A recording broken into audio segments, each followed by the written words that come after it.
তোমরা তো শীতকালে অনেক কিছুই করেছো, বাট শীতকালে কি খাঁটি গুড় বা খাঁটি রস তোমরা খেতে পেরেছো? আর খাঁটি রস না খেতে পারলেও খাঁটি রস কীভাবে চিনবে বা খাঁটি গুড় কীভাবে চিনবে, সব কিছুই আজকের ভিডিওতে জানিয়ে দেবো। আর সেই জন্য ভিডিওটা শেষ পর্যন্ত দেখতে হবে। আর এর মধ্যে দেখতে পাচ্ছি আমি চলে এসেছি অনেকটা ভিতরে, গ্রামের ভিতরে। সেই জন্যে সেই খাঁটি গুড় বা খাঁটি রসের সন্ধানে, আর খাঁটি রস নিচ্ছি কীভাবে সেটা চিনে নাও তোমরা। আজকে আবার একটা নতুন ব্লগে স্বাগতম। আর আজকের ব্লগটা হচ্ছে আলাদা রকম স্বাদের, কারণ দার্জিলিং তারপরে সিকিম তার থেকেও সুন্দর জায়গায় চলে এসেছি, কম খরচায় আর কম জায়গার সৌন্দর্য নেই তার থেকে কিছু কম। আমার পিছনে তুমি খালি একবার সানসেটটা দেখো কত সুন্দর লাগছে।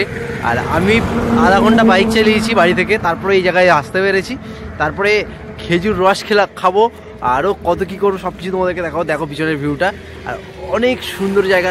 মানে এই বাড়ির ধারে কম সকালবেলা উঠে যদি একবার দেখি কত সুন্দর, মানে দীঘায় গিয়ে সানসেট দেখি আমরা সবাই, কিন্তু এখানকার সানসেটটা খুব কম সুন্দর নয়। দেখো খালি পিছনে সূর্য উঠছে কত সুন্দর লাগছে। আর পিছন দিয়ে একটা রাস্তা চলে গেছে, এরকম অনেক ভিতরে চলে এসেছি আমি গ্রামের। তারপরে গিয়ে রস খুঁজে আমরা রস খাবো, আর অরিজিনাল খেজুর রস খাওয়ার চেষ্টা করবো।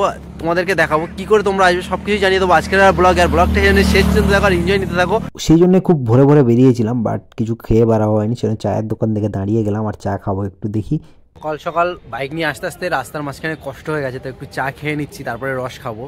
তার আগে রস খাবার আগে চাটা খেয়ে নিই কিছুটা। চা খেয়ে কিছুটা মানে পানি টানি খেয়ে নিয়ে তারপর ফ্রেশ হয়ে আরও কতটা যেতে হয় দেখি, গিয়ে রস পাওয়া যায় কেমন, কী কোয়ালিটির রস হয় দেখি। তারপরে খেয়ে দিয়ে তোমাদেরকে সে এক্সপিরিয়েন্স শেয়ার করবো, সেখানকার ভিডিও দেখাবো, সেখানকার ডিটেলস তোমাদেরকে আলোচনা করবো। আমি এক জায়গাতে না, কয়েক জায়গাতে খাওয়ার ইচ্ছা আছে, তো যেদিকে 2-3 জায়গায় পরস্পর পাওয়া যায় সেখানে যাচ্ছি। তো সেইখানে গিয়ে ভিউটা দেখি কি পাওয়া যাচ্ছে না পাওয়া যাচ্ছে। রস খেতে গেলে সব থেকে ভালো কি না, অনেক সুন্দর সুন্দর লোকেশান দেখতে পেয়েছি। যেমন হচ্ছে এই লোকেশনটা দেখতে পাচ্ছ, চিক করে বালি কোথানে কাদা। এই যে লোকেশনটা সেই কবিতার সঙ্গে কিছুটা মিলছে, কবিগুরুর কবিতা। তো যাই হোক, এরকম ধরনের সর্ষে ফুলের বাগান, এক সাইডে নদী, নৌকা বাঁধা আছে। এখন রয় ঢেলছে, রস খাবো আমরা। দেখো নিন, প্রথমবার সিজনে শীতকালে রস খাচ্ছি প্রথমবারের জন্য। এদিকে দেখো খেজুর রস জাল দিচ্ছে গুড় তৈরি করার জন্য, এদিকটাই পুরো। হ্যাঁ, এরকম ঘরে থেকে যারা রস তৈরি করে তারা এরকম ঘরে থাকে, আর ভোরবেলা উঠে যায় যাতে ঠান্ডা ঠান্ডা ওয়েদার থাকে, একদম পুরো ভোরে অন্ধকার থাকে যখন, তখন এসে খেজুর রস নিয়ে এসে জাল দিয়ে খেজুর গুড় তৈরি করে। আর আমি খেজুর রস খাচ্ছি খালি, এখন রসটাই আমার ভালো লাগছিল, তো রসটা খাচ্ছি। রসটা দিয়ে গুড় তৈরি করছে, সেই গুড় নিয়ে পাচ্ছ। নদীর ধার দিয়ে আমরা যাচ্ছিলাম একটা রাস্তায়, আর কত সুন্দর লাগছে এই সানসেটটা। খালি এই নদীর চরে সূর্যের আলোটা পড়ছে, আর মনে হচ্ছে সূর্য এখানে চলে এসছে এই জায়গাটায়। আর এদিকে পিছনে কিছু বোট বাঁধা আছে, আর পিছনে এই সাইডটাই আছে একদম পুরো সবুজ, একদম সর্ষে ফুলের ভরা। জায়গাগুলো দেখে মনে হচ্ছে যে প্রত্যেকদিন একবার করে আসতে পারলে খুব ভালো হতো, কারণ এত সুন্দর জায়গা, টিকিট কেটে দেখার মতো জায়গা এই জায়গাগুলো। কিন্তু পৃথিবীতে প্রকৃতি কত সুন্দর জিনিস দিয়ে রেখেছে, সেটা আমরা যদি না গ্রহণ করতে পারি তাহলে আর কি করতে পারলাম জীবনে। সেরকমভাবে সামনের দিকে আস্তে আস্তে যেতে থাকি, আরও কত কি আছে, কত সুন্দর জায়গায় যাচ্ছি তোমাদেরকে দেখায়। আর শীতের সকাল তো, সেই জন্য চাদর টুপি মাথায় দিয়ে রেখেছি।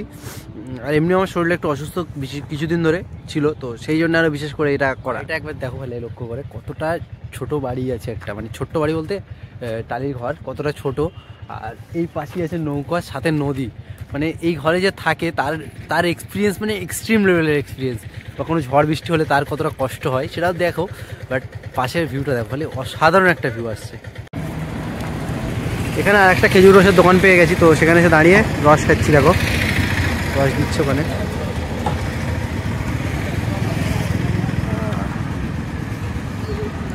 খেজুর রস, আর ওইদিকে রস তৈরি হচ্ছে।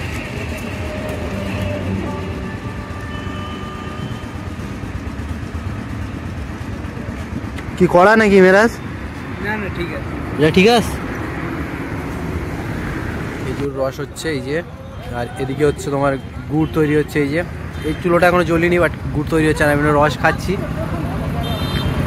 এটা সেকেন্ড জায়গা। ফার্স্ট জায়গা থেকে রস খেয়েছিলাম, সেখানে 2 গ্লাস করে খেয়েছি, আর এখানে 1 গ্লাস খালাম। এখন দেখি একটা বোতল এনেছি বাড়ি নিয়ে যাওয়ার জন্যে। আর এখানে দেখো ভাড়ে গুড়ও রেখে দিয়েছে সাথে, খুব সুন্দর টেস্ট খেজুর রসের। আজকে সকালটায় আলাদা রকম একটা সকাল হয়ে উঠেছে, কারণ খেজুর রস আবার গুড়, কত কি দেখছি দাঁড়াও। আর এখানে গুড় তৈরি হচ্ছে দেখো একদম পুরো সামনেই। ওইদিকে ড্রামে করে রেখে দিয়েছে, আর এদিকে ভাঁড়ে গুড় রেখে দিয়েছে, সাথে খেজুর রসও রেখে দিয়েছে এই সাইডে।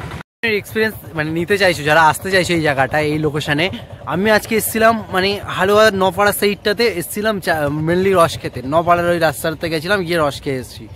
আর এই যে লোকেশনটা দেখাচ্ছি, এই লোকেশনটা হচ্ছে হালুয়া ব্রিজের নিচে দিয়ে নিচে দিয়ে পাশ দিয়ে একটা রাস্তা চলে এসছে তলা দিয়ে। তো ওই রাস্তা ধরে নদীর পাড় ধরে আমি চলে এসেছি সোজা সামনের দিকে, যতদূর বাইক এসছে আর কি, ইচ্ছা হয়েছে চালিয়ে গেছি। তারপরে সামনে এসে দেখছি এরকম একটা জায়গা পেয়েছি, সেই জায়গাটা এসে এই ভিউগুলো তোমাদেরকে দেখাচ্ছি। আর পাশেই নৌকা উপরে আছে, নদীতে আছে দুটো নৌকা, ওই সাইডে একটা নৌকা পড়ে আছে। আর নৌকায় উঠতে গেলে দেখো সামনে কাদা আছে না, কাদা চটকে গিয়ে নৌকায় উঠতে হবে, এমনি এমনি নৌকায় ওঠা যায় না। নৌকায় যারা থাকে তাদের একটা এক্সপিরিয়েন্স আলাদা রকম ধরে, যে শীতের সকাল একটা কিভাবে ভালো সকাল মানে স্থাপন করা যায় লোকালে থেকে খুব কম খরচায়, সেটাই তোমাদের সামনে আজকে ভিডিওতে দেখালাম। আর নিজের গ্রাম বা নিজের এলাকার ভিতরেই এত সুন্দর সুন্দর জায়গা আছে যেগুলো আমরা নিজেরাও দেখিনি। খুব বাড়ির কাছে আর খুব সুন্দর মিষ্টি একটা জায়গা, এত সুন্দর জায়গা পাবো এটাও আমি এক্সপেক্ট করিনি। আর আজকের ব্লগটা এই পর্যন্ত, আবার কোনো নতুন ব্লগ নিয়ে তোমাদের সঙ্গে হাজির হবো। বাই অ্যান্ড টেক কেয়ার, সবাই ভালো থাকবে, সুস্থ থাকবে। আর চ্যানেলে অনেক ভিডিও আছে, সেগুলো সব দেখে নাও।